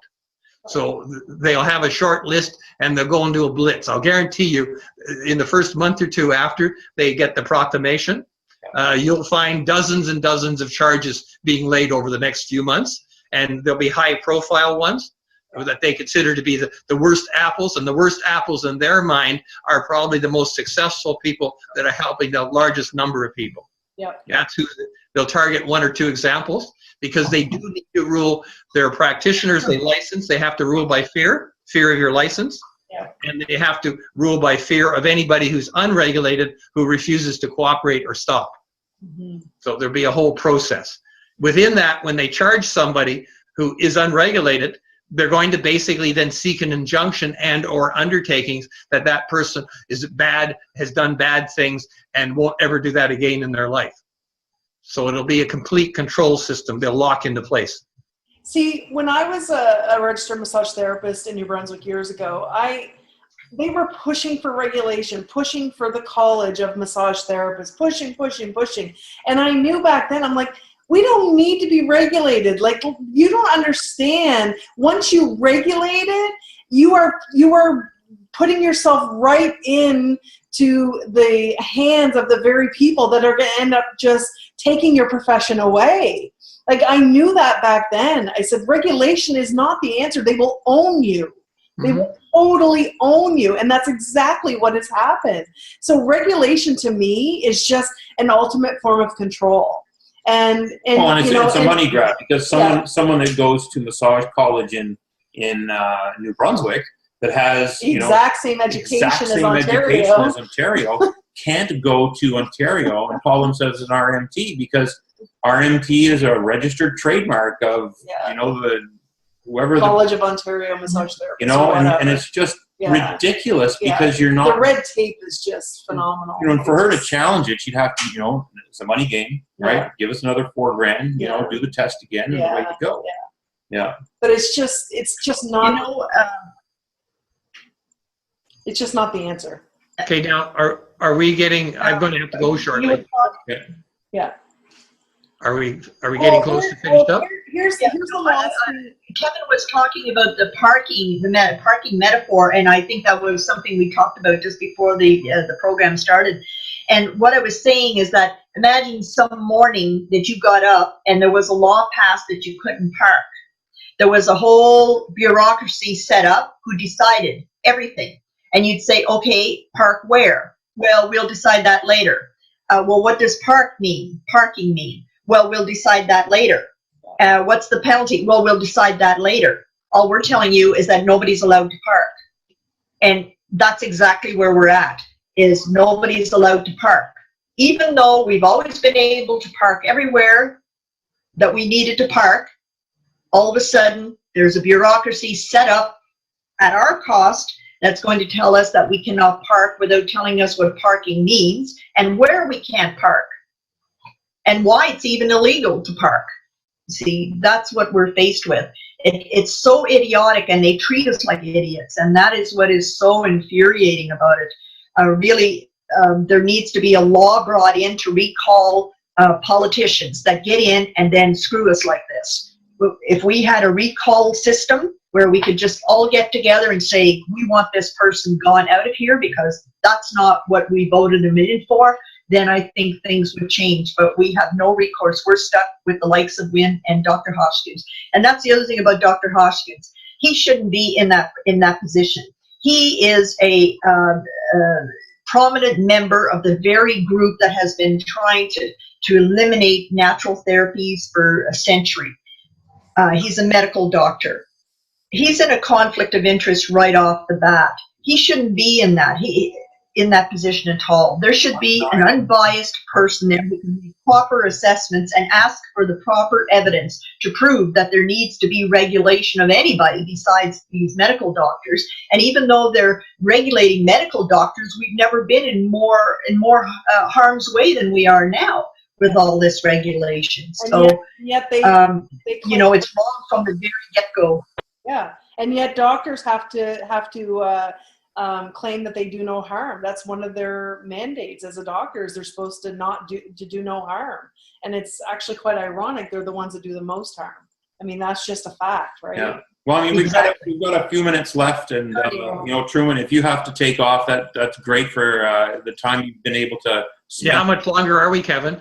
I think we've got about another 10 minutes or so. Oh, okay. I'm okay on that. Okay. I think the question that I want to ask, and maybe other people are thinking this too, is I know that it's such a big problem, you know, and we're dealing with such a huge animal here, right? Because it isn't just, like, we've already made it very clear, this isn't just an Ontario issue. We are dealing with these, you know, corporate elites in the world, or whatever you want to call them, the cabal, you know, whatever. Some people could get very overwhelmed by that, right? And I know that there is a lot of apathy out there nowadays where people just go, we can't fight them. They're just too big. They're going to win. They've got it all figured out. They've got the money behind them. They've been doing it for decades. You know what? There's just nothing we can do. Why don't we just go and crawl under a rock and just let them do what they're going to do, because they're going to do it anyway? Or why don't I just whatever, I give up. I'm just not going to do it anymore. I'll just go and get a job somewhere because I can't fight that. Like, I just really want people to understand that it's going to start at an individual level. It's going to start with individuals being willing to step forward and not just do it thinking that they're going to be alone, but there is a support group there. There are people like you that are coming together as a coordinated effort to do something about this, and that you can make change on a local level that does impact even things at a federal level, or even eventually at a world, like a global level. But I mean, am I naive in thinking that? Because I do believe that change can happen at a local level that can have a greater impact. So is that where we're going with this? Is that what your intention is try to make that change at a more of a local level and then see the impact? Just on social media alone, this could cause massive changes. All you have to do is just go on there and tell your friends about it. Tell them how you feel about it. How long does that take? It takes nothing. No. You know, everyone can do something. Everyone can do something for their friends, for their family. We can all lie down and pretend, but that's not what a Canadian is about. A Canadian has never been about just laying down and letting tyranny take over. We just have never been. We're not from that kind of background. So we shouldn't start now. And yes, there are some people that just don't want to be bothered. They don't want to know about it. They're busy. But at the end of the day, the karma does come to everyone. And so I believe in paying for it. I'm 65, I probably could just retire. But at the end of the day, I believe in paying for it. I believe that somebody died, people died so that I could enjoy my life to this point. And if it takes, all it takes for me is to use my pen, to use my voice, and so on and so forth, and get that word out, get people mobilized, then how much is that? That's next to nothing compared to the people who actually left their families and died. And we really have to sit down and be honest with ourselves about our role in this world. We really, really do. We can't just hide anymore. We can't just pretend that we don't have a responsibility. We have 100% responsibility like everybody else. And if you don't do something about it, they're going to come for you someday too. So you can change jobs, you can change practice, you can change career, you can change province. At the end of the day, tyranny knows no end until you put an end to it. And we have the Constitution, we have the Charter. Yeah.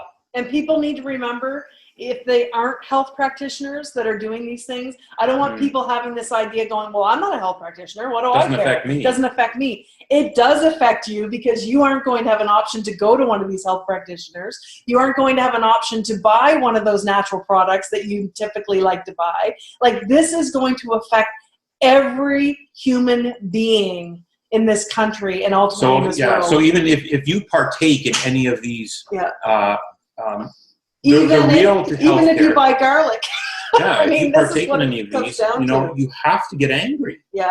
Right? Because that choice is going to be gone. Yeah. Right? And if you don't get angry and stand up and, send $1, $10, $100, whatever you can afford into efforts like this. Yeah. Right? The choice will be gone. It right? will be. And you will not have a choice about agreeing to whether or not you can have the choice. Yeah. Right? Because they haven't consulted you. Yeah. So Truman, you were going to say something earlier. Yeah, I'll address Eva's point and tie it back into something else you talked about earlier, Eva. You were talking about Bill C-36 and what had happened there. That's an example. In the Kingston and Belleville area, about 20 of us in 1995 had the same discussion you just raised. They're going to do this anyway. Can we do anything about it? What do we have to do? And that was the genesis of us creating Friends of Freedom. And over the years, we've seen time and time again Friends of Freedom. I've spoken in Germany. I've been to Codex 7 times. I've been Washington. Anyway, very very active for the 20-some years through this. And the conservative government, if you go back to your C-36. C-36 wasn't the beginning of that series of federal legislation. The first piece of legislation was Bill C-51 and C-52, which were introduced simultaneously. So we mounted a major campaign against the conservative government through our Friends of Freedom and our Canadian Coalition for Health Freedom that successfully buried those two bills. Then when they had the new election and they came back, they reintroduced one of the two bills under a different name to try to trick us all, and it came back as C6. Okay. And again, C6 then the fix was in between the Liberals, Conservatives, and NDP. They fast-tracked it in Parliament and put it into the Senate. And it came to the Senate just before the summer, just before the summer break type of thing. And they often do things just before the summer break and just before the Christmas break. These people are pure evil. This 1% are psychotic killers, and they're pure evil. They'll do anything to accumulate money, wealth, power, and control. They want 75% of us dead. They intend to kill 75% of us globally, and they're working at it all the time. And they've got unlimited money, unlimited resources to play their games. Mm-hmm. So what happened? Anyway, C6 went to the Senate, and our two organizations said, okay, what are we going to do? And we were told by every single person we talked to that once the House had fast-tracked the bill to the Senate, with the control of the Senate being in conservative hands at that stage, or almost, it wasn't quite, okay? It was close, but all the parties had agreed. So we mounted a campaign in the Senate, and I was personally there day after day fighting Bill C6. If you look up Bill C6, you'll see our two groups is fighting it, And we learned something from, there's a lot of really good people in the parties. This is not about the people in the parties. This is about how their parties are run from the top down as dictatorships. Yeah. So some of the very powerful people that were our friends coached us on how we could beat the system using the system. Mm-hmm. And what happens is when a bill comes from Parliament to the Senate, all we have to do is change one word, one line in the bill in the Senate legally, and it has to go back to the House of Commons for approval. Right. I call it the ping pong approach, okay? Yeah. So we were able to create the ping pong approach. We were able to rile up the normally dead liberal senators, and it was the last time they had power in the Senate. They still controlled the Senate, and we were able to, it was Senator Day that I worked with, among others. So we were able to rile up the liberal senators to actually stand for democracy for a change. Mm-hmm. And they amended Bill C-6, and it forced it back in the House. And because of that, we were able to defeat C-6. But then persistence, they came back with C-36, which we were unsuccessful stopping. And so it did go through. But every time we win a battle, we train people to answer your question. Yes, a small group of 5 or 10 or 15 of us can change things provincially, federally, or internationally. In fact, Margaret Mead's famous quote is a small group of people is the only thing that ever dramatically changes anything anywhere in our society. Yeah. Thank you for that, Truman, because I think it's so important for people to get that. Because I know how overwhelming it really can feel when you start looking at this bigger picture. Yeah. And, you know, I find that so many people get paralyzed by that, right? That overwhelming feeling and fear as well. And, you know, we know that Virginia Satir's famous quote is the fight, stronger than the fight for survival is the fight to keep things familiar. So I know for some people, they just really want to stay comfortable, and sometimes being in their own bubble is just comfortable for them, and that's all they want, you know, and they don't want to be these freedom fighters, and they don't want to be out in the forefront. But you know what? They could be sending $10 a month to help if they want to make a difference, and they don't have to be out in the forefront. They don't have to be, you know, outwardly fighting this fight, but they could certainly be contributing in that subtle way, right? Yeah. Which would make a huge difference. So and I agree with you that human nature is, we're all professionals here with human nature in different settings, me in court and all of you in different environments, and human nature is such, almost everybody can afford $10 a month to something that's really important to them. Yeah, that's just a couple Starbucks coffees, right? That's right. Yeah, and human nature is such that if it's really important to you to put a little bit of time into something you believe and put a little bit of money into it, 95% of the people who want to do it will in fact do it. And in this situation, Grace and I think everybody on this line, the 4 of us can all agree, it's essential that we start doing more of this. Yeah. We absolutely need to. So on that note, we're coming to a close. But what I'd like to do is I'd like to give Grace an opportunity to just share again all the websites. I know there's a change.org petition that needs to be signed by people. So if you could tell us your websites, tell us how do people get a hold of you? How do they assist? And then Truman, if you have anything else to add in that, I know Grace is sort of the front person here to coordinate everything. Yeah.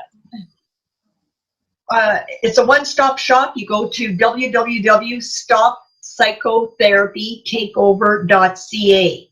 That's stoppsychotherapytakeover.ca. It's a one-stop shop. You'll see where you can donate. You'll see how we're doing with our donations. You'll have a link right on the front page to the change.org. Whatever you want, it's there. There are drop-down menus where you'll see all of the important documentation that we've discovered so far. We're posting things as we discover it. Yeah, that's the best place to start rather than inundate you. If you need to get hold of me, it's at admin@stoppsychotherapytakeover.ca. Okay. admin@stoppsychotherapytakeover.ca. And that should just about do it. I mean, we'll help you. Now, remember, we're volunteers here, and we're just working brutal hours trying to keep everything up. So, if look at the website first to make sure that your question is not answered there. But if it's not, we'll do our best to get back to you as soon as possible. The other thing, and I thank you so very much for giving us this this platform. I really do. And I just like to say to the people who feel comfortable in their bubble, just know that the tyrants are going to expand until they get to your bubble too. And that's just the way tyranny works. And the thing that we'll do. So thank you, everybody. Grace, we'll put it on our Facebook page too. We'll put it on our MindVault TV Facebook page. We'll put those links up so that everybody knows where to find it very quickly. So you can certainly go to our Facebook page, MindVault TV, and click on the link to Stop Psychotherapy Takeover. And you can find Grace there, which will get you connected to Trueman as well. And, you know. And us for sure. I mean, and I don't care if you think that we're conspiracy theorists. It's not. Right? I'm quite proud to be called that. Yeah. The point is that we have to keep asking, like, what's really going on here? Yeah. Right? It's not enough just to say that I can't do anything. Yeah. Right? It's just not enough. Yeah. Right? You have to keep asking that. What is happening in the background that we are not aware of? Yeah. Because, you know, everything, all the laws and everything that you are apparently controlled by will continue to expand. Yeah. And our rights will continue to erode. Erode, exactly. In the meantime. All right. Yeah. So if we just sit by and do nothing, then, you know, just wait for it. Yeah. Just wait for it. So, Trueman, do you have anything else you want to add at the end? Yes. Basically, in this particular campaign, I was hired to support as a lobbyist and a strategist and legally Grace's campaign. So for that particular purpose, for the national reasons, the Codex reasons, the international, then it's my organization called Friends of Freedom. And you can go to it, www.friendsoffreedom.org. Okay, you'll search it. You'll find we've been around a long time, and so that's to do with the national and the international picture. As far as anybody who needs a copy of my legal opinion that I provided to Grace's organization for their own interpretation, either electronic or hard copy, my law firm, my legal services firm, I am a paralegal licensed by the Law Society of Ontario, and my business is called Tuck's Paralegal Services. My website is the same, www.tucksparalegalservices.ca, okay? The .ca. Perfect. And my email is Trueman, that's Trueman, @tucksparalegalservices.ca. So if you need to reach me for either legal assistance on other matters or for a copy of the legal work on this particular issue, then please feel free to contact me there. And it was a very well-written form, too. Very well-written letter. Yes. Very Thank you. well done. Yeah. Yeah. So Grace was a big help with it. It was a very major collaboration between the two of us. Yeah. That's good. So we love that you guys are doing this. We have the thank you so much for taking the time to come respect for both of you for the work that you're doing. And I have a feeling that I'm going to be in touch. But we will put your links up on our Facebook page so all of our audience has quick access to you. Yeah. And I have a feeling we'll probably be talking to you a little bit more in the future. And please, when there's any updates that come up, let us know, because that will be another time that we need to be having a conversation for sure. When this becomes one last thing. Can you send me? Sorry. No, I was going to mention, Trueman, you forgot to mention your wonderful website, Health Abuse, on Health Canada Abuses. Yes. And I wanted to mention that we have Stop Psychotherapy Takeover Facebook page too. So we could use your visit. Oh, good. Excellent. Good. Okay. One last piece there. Grace is correct. We have a site dedicated to Health Canada, where we post all the abuses that they do, and it's called healthcanadaabuse.ca. Nice. Okay. Nice. And through that, I have an e-news service, by the way, that we publish on a weekly basis called hfnn.ca. That's Health Freedom News Network.ca. It's been around for years. We have a subscriber list, by the way, of about 87,000 emails. Nice. And it goes out on a weekly basis, and it's a free. So if you want to get the central knowledge of the global and domestic picture. Those two websites both have free subscription services. The Health Canada Abuse newsletter comes out about once a month by e-news, and the other one comes out once a week. So if you want to if you're out there and this is your first exposure to all of this and you want to get on top of it, then my site will provide you with that. And you can send me an email about the book. I have the Death by Modern Medicine book in stock here. So if you like one of those, you can. I would like one of those, yes. Yeah, we definitely want one. Yeah, okay. Well, thank you very much for doing this. Grace and I both greatly appreciate it. And can you send both of, can I get a CD of this? We will send you a link. Yeah. Oh, a link. Okay, that's wonderful. Great. Yeah. Okay, appreciate that. Thank you. Awesome. Thanks again. And if you're watching and you're from Ontario, share this with everyone. Everyone. This needs to go viral. Okay. Everyone has to watch this. They have to know what's going on. Yeah. Right? Because it affects everyone. And even if you're around the world, share it with everyone. Yeah. This is happening. This is real, guys. Real. This isn't just, an idea. This is actually happening. Yeah. So you need to get on it. So we want to thank our audience. We wouldn't be here if it wasn't for you. And we want to thank our producer, Biggie, from ConsciousConsumerNetwork.tv. And we'll be back next week. So thanks so much, everyone. And keep asking the question. In the MindVault, this is what we do. We ask the question. What's really going on? Yeah. So have a good night, Thanks, everyone. guys. Bye. Have a great time. Thank you. Bye. Bye.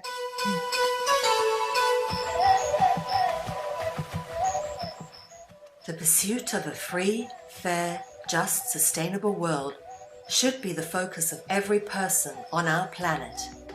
The reason it is not is because people are kept distracted by the illusions and deceit propagated by the corporately controlled mainstream media.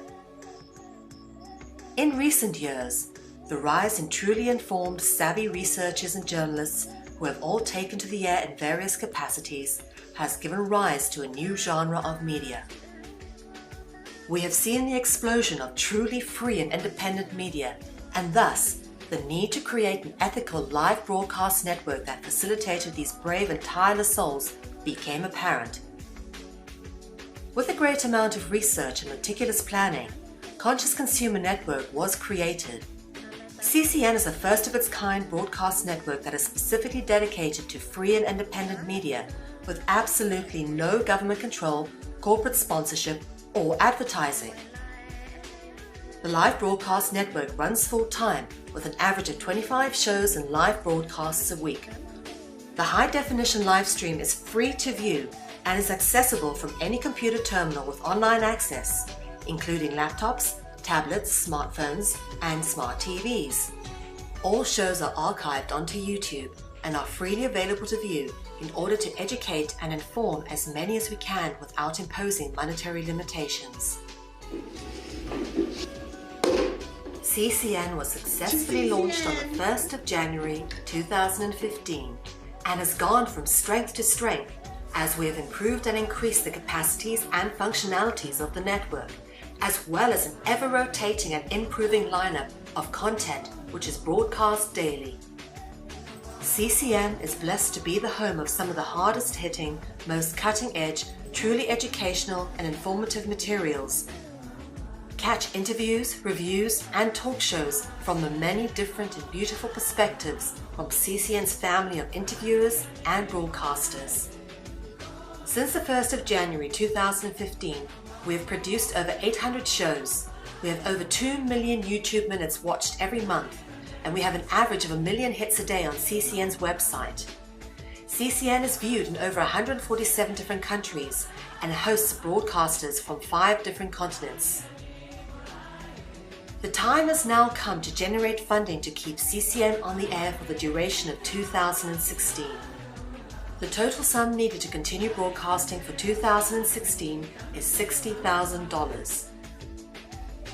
This budget includes the replacement of computer equipment, the acquisition of secure servers, which are most needed as we keep getting hacked, plus the renewal of the broadcast license fee for 2016. This is a fraction of the annual budget used by mainstream media networks producing a similar quantity of content. This is what makes CCN so successful, unique, and accessible, is the ability to run a project of this size and reach on such minimal resources. CCN does not claim ownership over any of the material we produce and broadcast, as we firmly believe that information is the common heritage of all beings, and thus CCN belongs to you, the public, and it is up to you all to keep CCN going. CCN would like to thank those who have contributed to the network in the past with resources, content, information, time, and energy. We thank you for supporting free and independent media.